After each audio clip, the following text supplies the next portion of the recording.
Welcome to Impact Makers Radio, featuring industry thought leaders sharing problem-solving insights to help grow your business and live the life you love. And here's your host, Stewart Andrew Alexander. Hi and welcome to the show, everyone, with yours truly, Stewart Andrew Alexander. Now, just the other day, I was reading some information online and came across a few quotes that are relevant to today's show. Now, the first quote was from Martin Luther King Jr., who said, "A genuine leader is not a searcher for consensus, but a molder of consensus." Andrew Carnegie said, "And no man will make a great leader who wants to do it all himself or get all the credit for doing it." And finally, from the great Steve Jobs, "Innovation distinguishes between a leader and a follower." Now, with that said, my guest today is someone who helps on the cusp of becoming leaders to learn the skills schools don't teach. Now, that sounds very interesting. I can't wait to hear more about that. And he teaches them so that they can take on the roles with confidence and in the process improve all their relationships, including with themselves. He's got a lot to share with us today, ladies and gentlemen, so let's not keep him waiting any longer. Founder and instructor of the Spodek Academy, Joshua Spodek. Joshua, welcome to the show. Thank you, Stewart. Glad to be here. You're so welcome. Thank you for taking the time out of your busy schedule. So with that said, Josh, let's just jump straight in with the first question and establish who is it that you actually help? Who's your perfect prospect, so to speak, Joshua? Please share that with us. Sure. The people that I work with more than anybody else are people who, you said it before, the cusp of leadership. It's people who have worked their way up the corporate ladder, or they've worked their way up in an organization, and they realize that the next stage, they're either being considered for maybe a C-suite position or some leadership position, or they want to be considered. And sometimes they've just been promoted into a position and they realize, they've gotten promoted all the way up because of their functional skills. Maybe they're good at sales or marketing or engineering or something like that. But the next level is going to be leadership skills that are not what they learned in school, and they don't really know how to do it. And they realize there's something at this next level. And in fact, one of the things I learned from one of my business school professors is that when people get promoted from where they first start to the next position, maybe they come in as an engineer and then become a manager of engineers, and then they become a manager of managers of engineers. All of those promotions, it's like 80-90% success rate. They get promoted, they do well. The promotion from that into leadership or general management, that's about 50%. It drops a lot. And keep in mind that people don't promote people that they think are going to fail. So this is a selected group that people think are going to succeed, and they fail because it's a different type of work. It's a different type of, it's social and emotional skills. So it's people at that cusp that I work with. Okay, so when you think about those kind of people who you help the most then, Josh, what are 2 to 3 common obstacles that prevent them from achieving their goals of getting promoted or even being considered for promotion or those leadership roles that they so desire? The biggest thing is that they don't know what the skills are, and they don't have the skills, and they don't know where to get them. In particular, because most schools they're very good at teaching content, so they teach you. It's very intellectually stimulating, but leadership is not. I mean, intellect helps, but it's not the most intellectual thing. It's a social, emotional, behavioral thing. And so there's this big belief that if I teach you theory, then you will know how to apply it. But that's just not the case. I can teach people theory. I can teach you a lot of piano theory, but that won't help you learn to play the piano. And so when they go back to get an education, it could be from a school, it could be an online course like a MOOC, or it could be a book. Even a lot of coaches, they tell you, here's what to do. Here are habits of highly effective people, or here's what are the properties of a level 5 leader, things like that. But they don't actually get you practicing and facing and overcoming the social and emotional challenges. So the first thing is that people expect a process that gives you intellectual challenge will give you social and emotional growth, or will lead to behavior. And that's just not the case. The other thing is that when they do go back to these things, if they go back and take classes or school, it often takes years out of their life, and it's really expensive. Okay, are there any other obstacles that you come across out there while you're helping the people who you help the most? Yeah, a lot of times the techniques, it's not just what they do, it's not just the schools that they go to, it's the techniques of lecture, case study, biography, reading recent scientific studies. These things, they don't get you to develop the skills. I like to think of if Imagine you lived in a world where if you wanted to learn to play the piano, everyone you spoke to, every teacher, every school, every video, every book, they all said, to teach you, we're going to put you in a classroom with 20 other students. So you're going to sit at a desk. I'm going to lecture to you about piano theory. And you're going to write papers. I'm going to give you tests. And at the end of a year or two, after you graduate, we're going to put you in front of in front of a keyboard, and you can start playing piano for the first time. That's the obstacle we face, that everyone thinks that way. Right. So I can imagine that costs may play a factor here as an obstacle. Is that something that you've experienced? Yeah, I think the cost in time as much as money is the thing, is that most people can't take time away from what they're doing. And the crazy thing is that the best way to learn how to lead is through practicing leadership things. It's just that, well, I'm kind of getting ahead of myself here, but no one has put together the equivalent of what happens in other fields that you learn that are like leadership. You learn through exercises. You learn through doing simple basics. And as you master them, you move up and start doing other things. But I'll probably get to that in a little bit, because, can I tell you about a couple of myths that people have that also hold them back? I mean, these are kind of like obstacles. They're internal. A lot of people, there's this common question: is a leader born or made? And I think the foundation to that is a myth that leaders have something special that makes them different than anyone else. But no one is born leading. It's one of the biggest hurdles that people face, one of the biggest internal myths that they have. No one is born like leading people. You have to learn and grow. So that's a big internal limiting belief that people face. I've heard it a lot of time myself. People think, he's a born leader. It was born within him. I mean, that you touched on the topic of myths. I mean, that's got to be a myth, right? Yeah, you gave the example of Martin Luther King earlier. If you can go online and find his grades, Martin Luther King, if anyone was a born leader, Martin Luther King sure seems pretty natural. Giving a talk, not giving a talk, he's the I Have a Dream speech was like 250,000 people. He got C's in public speaking in school. So that tells me two things. One, he didn't have it then. So at some point he didn't have it. I think of him as one of the great orators of American history, and maybe of all time. And one, he didn't have it in school, and two, school didn't teach it to him. So if he can learn these things, one, I believe that, if he got C's, that tells me he learned it. If he can learn it, he's human. We're all human. He doesn't have any special magical abilities. Otherwise, he would have had them earlier. It came through experience. It came through practice. Keeping client confidentiality in mind, let's talk a little bit about somebody who you've helped, or an organization that you've helped, to take them from point A, where they were looking for that transformation, to point B, to overcome some of the obstacles that you helped them with. Could you share one or two case studies with us for us, please?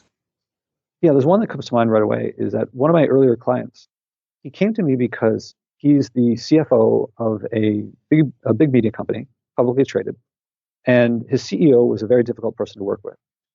And actually, the main reason he came was because he wanted to improve the relationship with the CEO. He wanted to learn how to uplead. The other thing he mentioned is that he said a very meaningful thing. He said early on, Josh, I'm not really getting a lot of meaning out of my work. He said, if I keep doing what I'm doing now, I'm going to retire rich, successful, and with no idea what my life was about. This is a pretty powerful thing. So he had two things. One was on a professional level, he didn't know how to work. He didn't know how to manage his CEO. And on a personal level, he wasn't really getting a lot of meaning out of his work. And by the way, I should mention, this guy had a Stanford undergrad degree and a Columbia MBA. So he's had all the resources of our educational system. And it told him how to get ahead in terms of moving up the hierarchy, but not how to get value out of his life. So what I did with him was I worked a lot on exercises that would increase his ability to do a couple things. One is to communicate more authentically, to be able to speak more, not caging everything he said, so that he could speak more authentically. And what happens when I walk people through those exercises is that people speak authentically back. And you start having more open and honest conversations. The other thing is that I gave him tools. Oh, by the way, and so that alone got him to communicate more with his CEO and to have more open communications. It also made him more calm, because now it wasn't so opaque why his boss was telling him to do the things that he did. But the big transformation came in something that happens a couple months in with most of the clients that I work with, is that they start pointing out how my wife picked up on that I'm talking differently than I used to, or my significant other, my husband or my wife. People in my life start noticing differences. And what the big difference for him was that one day he and his wife were there with his son, and his son started getting really angry. And he said, "Son, you're getting really angry. There's no reason to get so angry about," I don't know what the detail was, but it wasn't such a big deal. And his son looked at him and he said, "But Daddy, that's what you would do." And he said, "Josh, I don't know how long my son has been acting up. I don't know how long my son has been telling me that he's been emulating me. I can tell him not to act up, not to get angry, but I can't tell him not to emulate his father." And he never noticed that before. And he was working on his work relationships, but it came out in lots of other places. And this started changing his perspective on why he wasn't finding meaning, was he wasn't connecting with the people around him. And once you start connecting with anyone, you start being able to connect with everyone. And his son and his family became much more meaningful for him after that. I just want to move on now and start talking about some of the unknown pitfalls that may be preventing those ideal clients that you work with from achieving their desired goals. So could you just share one or two of the unknown, let's say common unknown pitfalls that are out there, please? Yeah, I think one of the ones that feeds this myth of you have to be born that way is a lot of people, if you don't specifically get training to lead from someone who's experienced in doing it. Look, there are definitely a lot of leaders out there who life handed them challenges and they grew and they grew and they grew and they became great leaders. But a lot of people hit this pitfall. They get a leadership challenge too early that's too hard for them to follow, too hard for them to take on and overcome this obstacle. And so they think other people could handle this. I can't become a leader. I just don't have what it takes. What they might not miss, or what they might have missed, is that a lot of people, life kind of sometimes gives some people a small challenge first, a medium challenge later, and then a big challenge later, so that they've grown along the way. If you get the big challenge first, a lot of people think, I just can't do it. This other person can.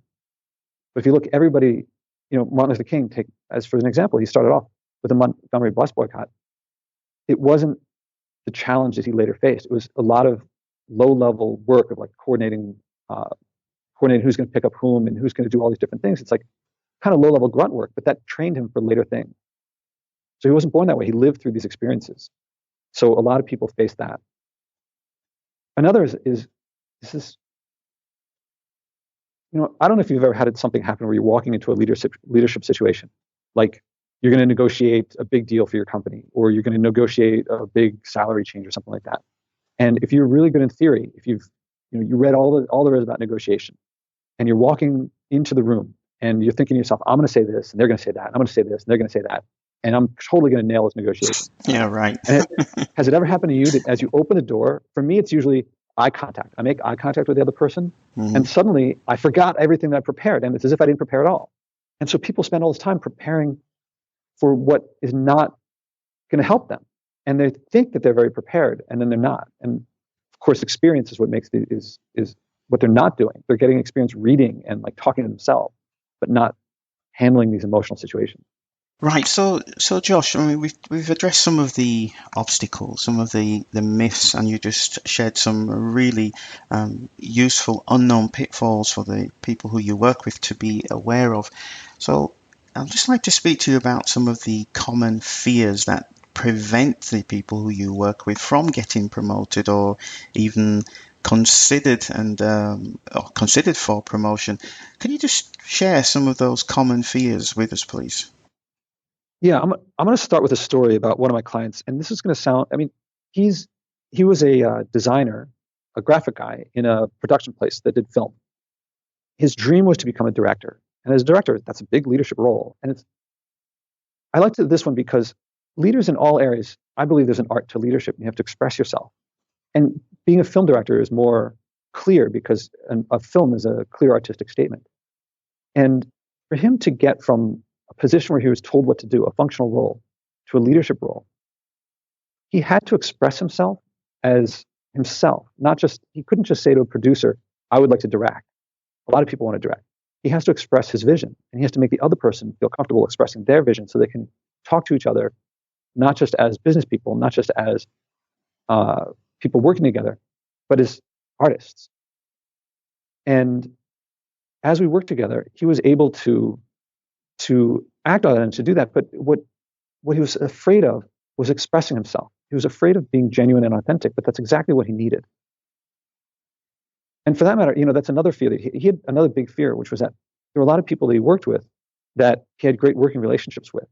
And he was afraid that if he went to the next level, they would resent him and they would not like working with him. He was afraid of having to manage people that currently he was a peer with.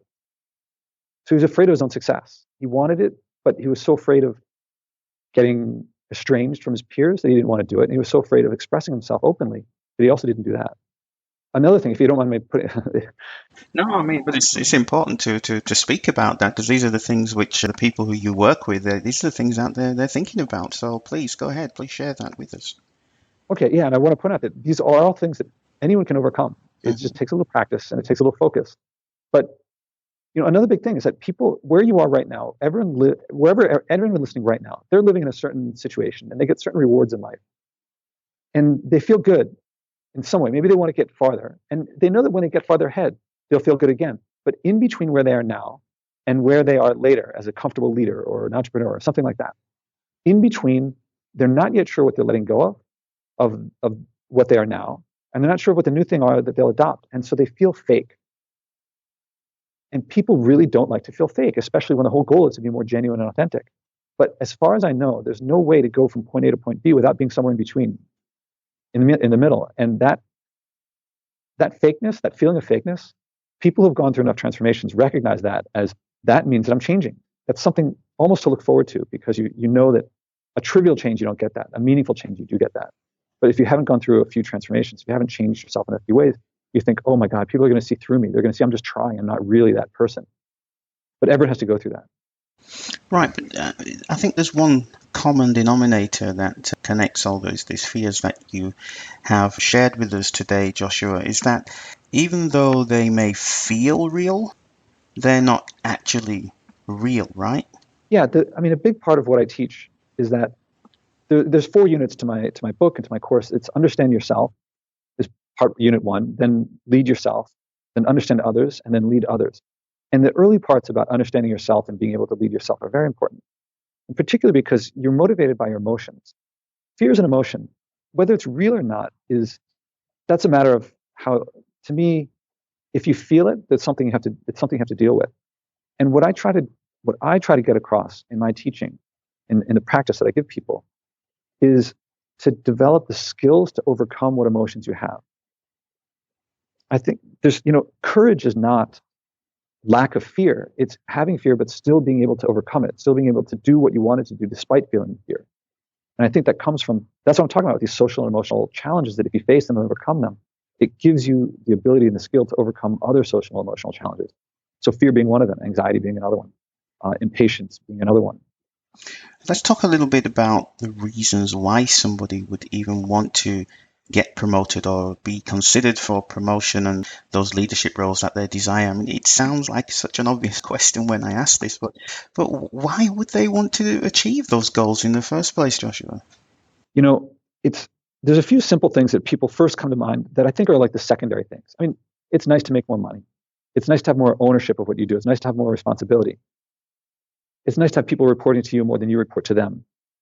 I think those things are way stations. What you really get are things that they're less tangible, but much more meaningful. Things like self-awareness, being able to create meaning and value and importance and purpose in what you do. Now, the side effect of this is that you become more productive, you become more efficient. If you care about what you do, you're going to work on it more. You're going to be more calm in the rest of your life. You're going to enjoy your relationships more. You're going to do business because you like doing it. And that's what happens when you can create meaning. And that comes out of knowing the emotional value of what you do and being able to connect with people in a meaningful way. Not just, a manager can tell someone, if you do this, you'll get promoted. If you don't do it, you'll get fired. And they'll get some compliance. And so people will do stuff for them.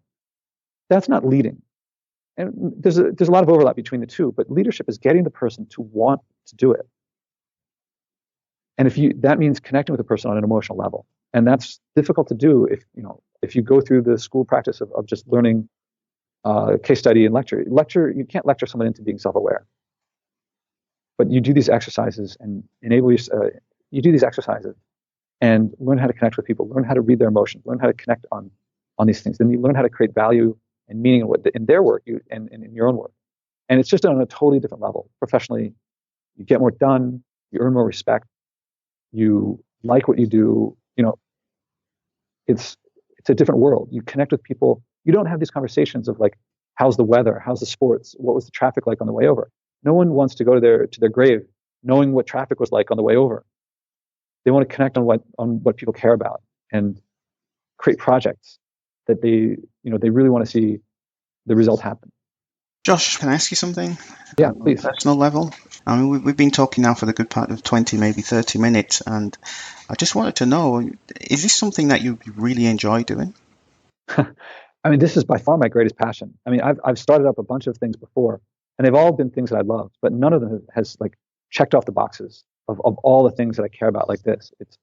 One of my great joys is now as a professor to be in front of a room of students, especially when I've gotten to work with them for enough time that I can see the transformation that they go from thinking, oh, leadership is about convincing people, telling them what to do, and it's all this logic-based stuff, to getting to where they're like, oh, leadership is about being self-aware, being self-actualized in order that I can connect with others in that way.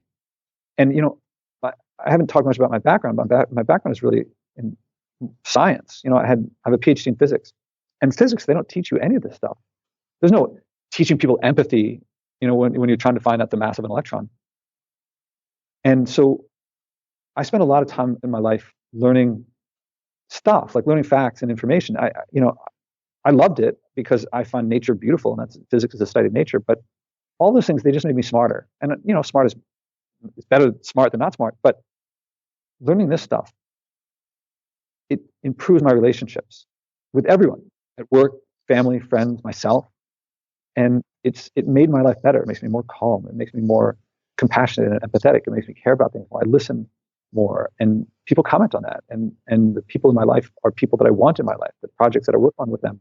I can imagine that you get a lot of good feedback. I mean, we've had a conversation before today's show, and you came over as being a very empathetic guy who really loves what you do and the people who you help the most. You have this greatest passion, as you already shared with us, which is actually a good segue into your backstory. Up until this point, you shared a lot of great information.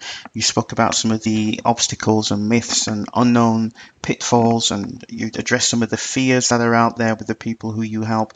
And then you shared some of the reasons why someone would even want to be considered for promotion and gain those leadership roles. So I'm sure if there's those kinds of people out there listening to the show, they'll just want to know a little bit more about you. Who is Joshua Spodek?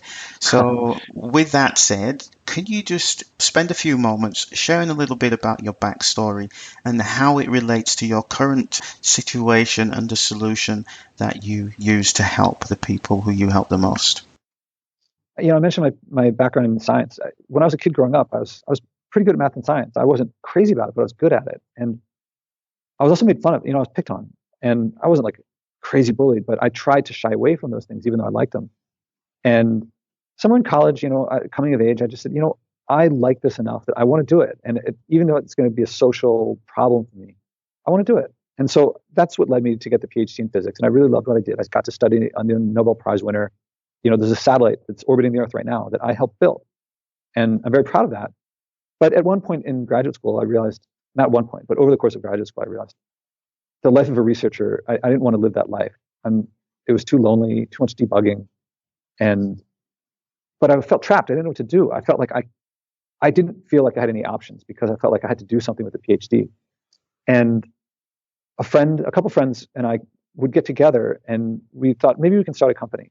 And I had an idea that ultimately became the first company that I started. And the last 2 years of graduate school were the first 2 years of starting this company. And so while I was working on the satellite, I was also secretly working with my friend, and we'd go into the garage and build stuff, and I'd work on the business plan.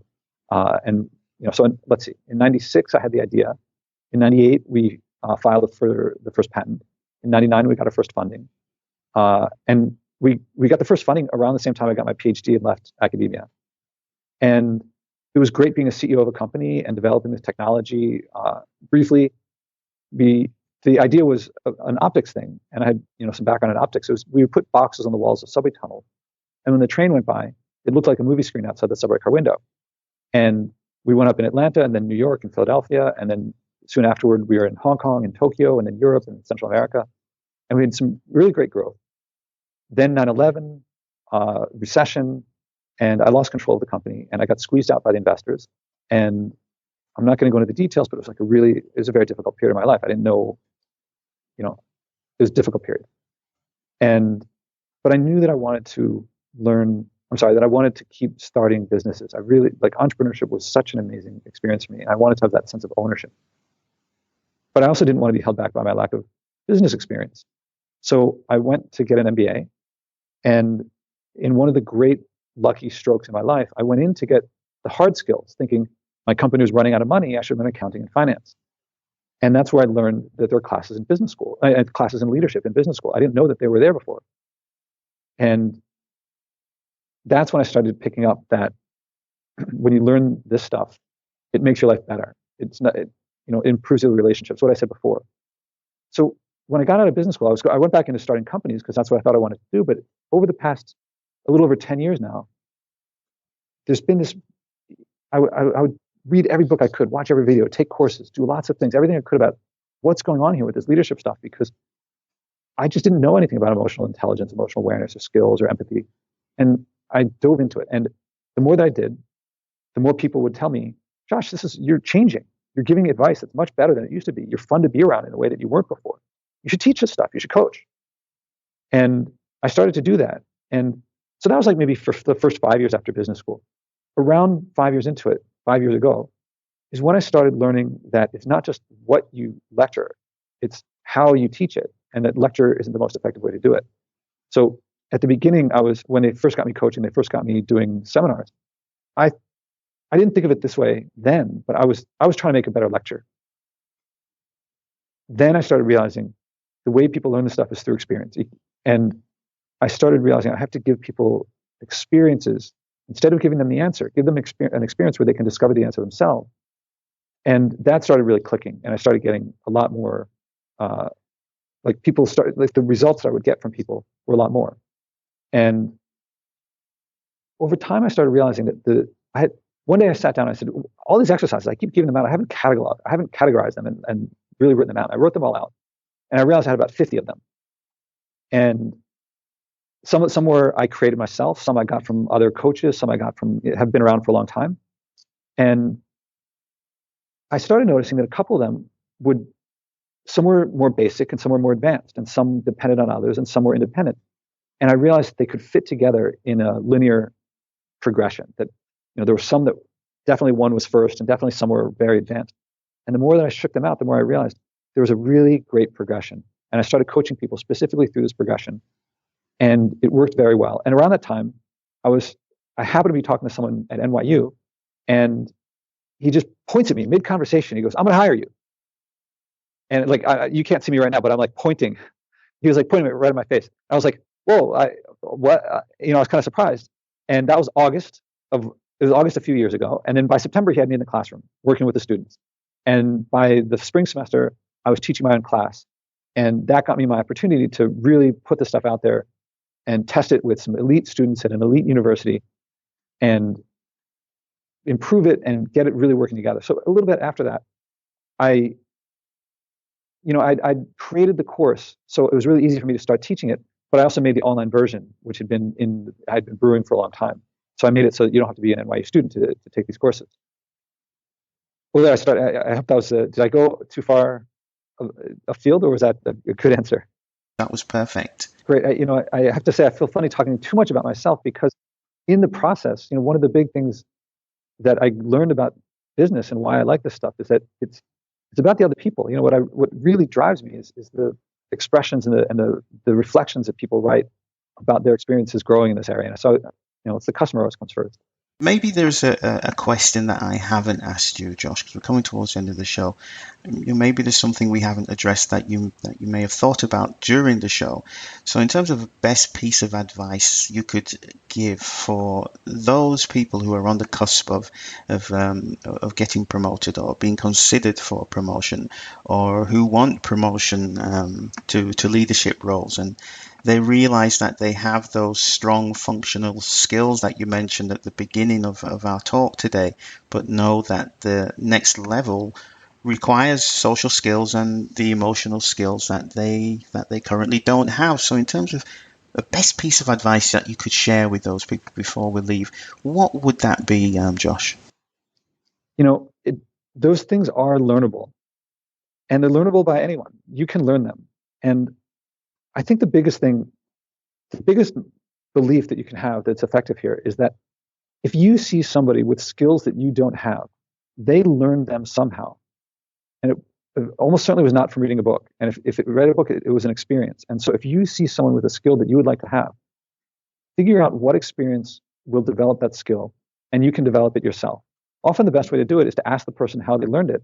And that gives you a way of doing it, a way of developing those skills yourself. I mean, my course is a way to get the basics, to cover an integrated, comprehensive progression, a set of what I think are the fundamentals of leadership.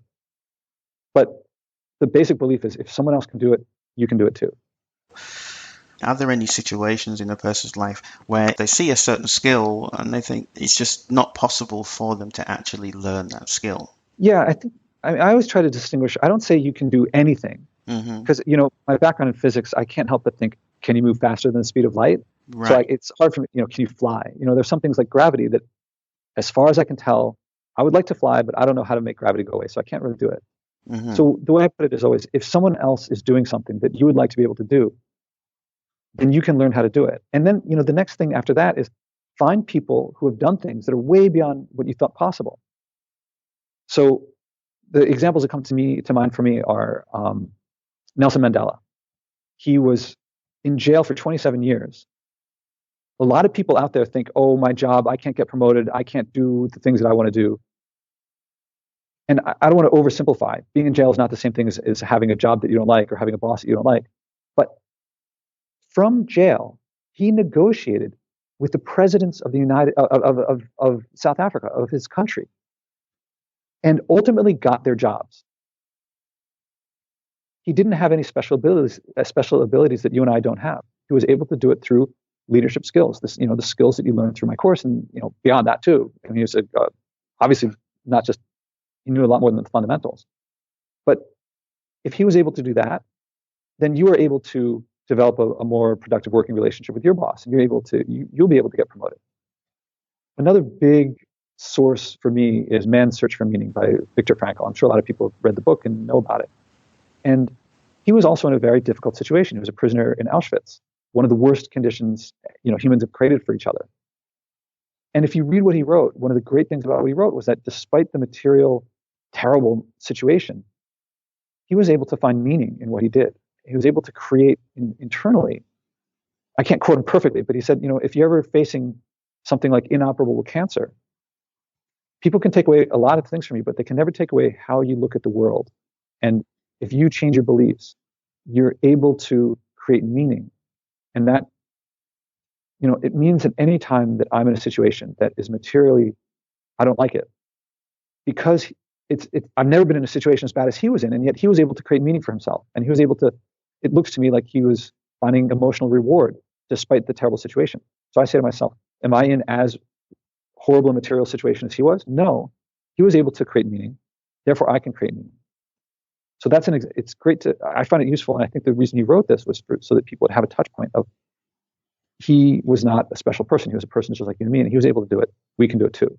Thank you so much for your time today, Joshua. It's been It's been enlightening. I've learned some new things, and I'm sure anybody listening to the show in the future will learn some new things too. So with that said, if there's anybody out there, Joshua, who's thinking, Joshua's not only a good looking guy, not only the American James Bond version, but he sounds like he knows what he's talking about, and we'd like to know more. So maybe that's an individual, maybe it's one of those young people who you work with on the cusp of getting promoted, a C-level exec or a key business decision maker, whatever the case may be.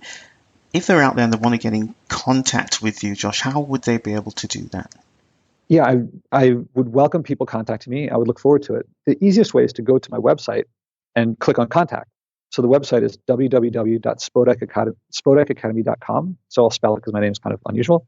So it's www.s like Sam, Podek academy.com, and then you can click contact. And on Twitter, I'm Spodek, so Spodek, and I write a blog post every day, so the Twitter feed is pretty active. Perfect. I'll ensure that your contact details are in the show notes. So that's it, ladies and gentlemen. Today's guest was Joshua Spodek from the Spodek Academy. And if you are someone who's on the cusp of being promoted or being considered for promotion or wanting a leadership role, and you know that you need those strong functional skills, but you're at the stage where you know you need to take things to the next level, where you require those emotional skills, then Joshua Spodek is the person you need to be in contact with. So with that said, thank you very much. Goodbye for now. If you want to say a quick goodbye, Joshua? I want to say thank you first and then goodbye. Okay, you're so welcome. Thank you, ladies and gentlemen. This was Stewart Andrew Alexander saying take care, and we'll talk real soon. Bye for now. Thank you for tuning in to Impact Makers Radio. To listen to all past, present and future industry thought leaders and trendsetters, visit us at impactmakersradio.com.